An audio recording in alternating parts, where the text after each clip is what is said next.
جاتی تھی. اور الٹیمیٹلی امریکہ نے اس کا یہ حل نکالا ہے کہ پاکستان کو استعمال کیا گیا ہے. لیکن اس وقت بھی اس شک کا اظہار کیا گیا تھا اور چند ماہ پہلے بھی امریکیوں کی طرف سے دوبارہ اس شک کا اظہار کیا گیا ہے کہ پاکستان یہ راہداری دے کر ہندوستان کے لیے اپنے آپ کو اس قدر سستا کسی صورت نہیں بیچے گا.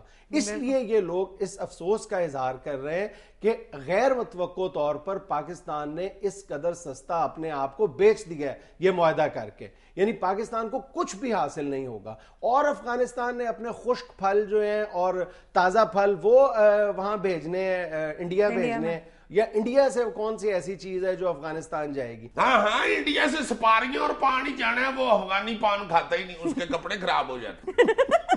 یار تم لوگ ہنس رہے ہو, پان منہ میں رکھ کے پشتو نہیں بولی جا سکتی, پشتو بولے تو پان سارا نیچے گر جاتا ہے.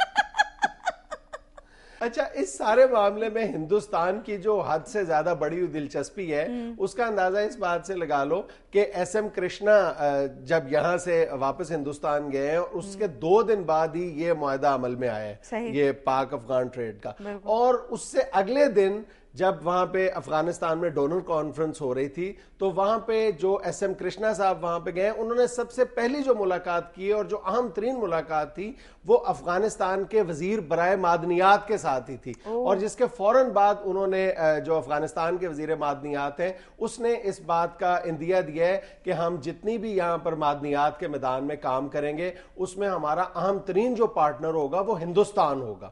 اور یہاں اس سارے کھیل میں جو ان دونوں بڑے پارٹنرز کی دلچسپی کا اندازہ یہاں سے لگایا جا سکتا ہے کہ امریکی فوج کے جنرل پیٹریوس تک نے اس بارے میں ایک واضح پالیسی بیان دیا ہے کہ آنے والے دنوں میں جو افغان جنگ کا جو نقشہ ہوگا وہ یہاں سے جو معدنیات کا انکشاف ہوا ہے اس کی روشنی میں طے کیا جائے گا. یہ بہت بڑی بات ہے جو پیٹریوس نے کی ہے. اچھا, اس ساری صورتحال میں ایک مرتبہ پھر اس تاثر کو مزید تقویت ملی ہے کہ جو بڑی طاقتیں دنیا بھر میں اپنی طاقت کے بل بوتے پہ جو لڑائیاں لڑتی ہیں اس کا تعلق کسی نظریے کی بنیاد پر یا کسی اصول کی بنیاد پر نہیں ہوتی وہ لڑائیاں, بلکہ ان کا مقصد صرف دولت کا حصول ہوتا ہے.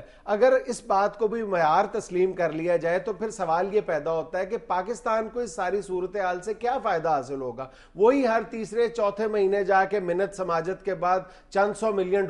نہیں, پاکستان کو کچھ نہیں چاہیے. اصل میں ہم پوری قوم تماشائی بن چکے ہیں, تماشا دیکھنے والے نہیں ہوتے. تم دیکھو اکثر بیٹھ کے 10-10 12-12 جنے یہی باتیں کر رہے ہوتے ہیں, یار یہ جو جہاز اتنے گیا ہے یہ دبئی جائے گا کہ انگلینڈ؟ نہیں دبئی جائے گا. اب پاگلا انگلینڈ جانا ہو تو وہ ادھر کو جا رہا ہوتا, یہ جو ادھر کو جا رہا ہے نا یہ دبئی جا رہا ہے. میں تمہیں صحیح کہہ رہا ہوں یار, جو قوم عید کے چاند پہ جوا لگا لیتی ہے وہ کیا کام ہوگی. ہائے ہائے ہائے ہائے, یہ تماشا دیکھنے والی طبیعت ہماری بن چکی ہوئی. ویسے بھی ہماری حکومت کا تو یہ نعرہ ہے نا جی, ایڈ نہیں ٹریڈ. تو ٹریڈ دیکھنا ایسے ملے گی ان افغانی ٹرکوں سے. تم کسی بھی حکومت کے اہلکار سے بات کر کے دیکھ لو, وہ تمہیں ایسی ایسی ٹریڈنگ سنائے گا نا اس افغانی ٹرکوں سے کہ تمہاری ہنسی اور رونا مکس ہو کے نکلے. راجہ پرویز صرف تو خوشی سے تمالے ڈالنی شروع کر دیں گے. وہ لوڈ شیڈنگ کی وجہ سے ان کی تمالے اور لوڈی مکس ہو رہی ہے. انہوں نے کہا بھائی جی یہ جو افغانی ٹرک ادھر سے گزریں گے اس میں ہمارا اتنا فائدہ ہے آپ سوچ نہیں سکتے.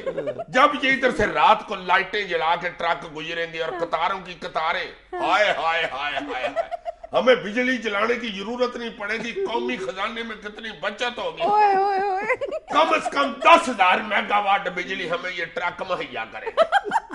امین فہیم صاحب نے ستے اٹھ کے شروع ہو جانے, صحیح یہ بہت فائدہ ہے اس ٹریڈنگ کا. آپ کو کیا معلوم, جب ادھر سے ٹرک گزریں گے اور ٹرک ڈرائیوروں کو تو ویسے ہی عادت ہوتی ہے جگہ جگہ رک کے وہ چائے پیتے ہیں. ہم تو سڑکوں کے ارد گرد چائے والے کھوکھے کھول رہے ہیں اور جو کھوکھے پہلے سے موجود ہیں ان پہ ٹیکس لگا رہے ہیں. اتنا قومی خزانے میں فائدہ ہوگا یہ ٹرکوں کا.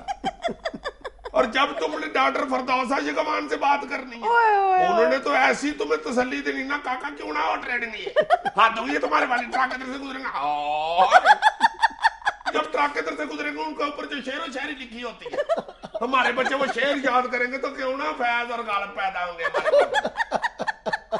اوپر سے جو ٹرکوں کے اوپر پینٹنگ بنی ہوتی ہے وہ دیکھ دیکھ کے بچے جب سیکھیں گے پینٹنگ تو ساتھ کہن اور گل جی کیوں نہ اور آئیں گے دنیا پہ.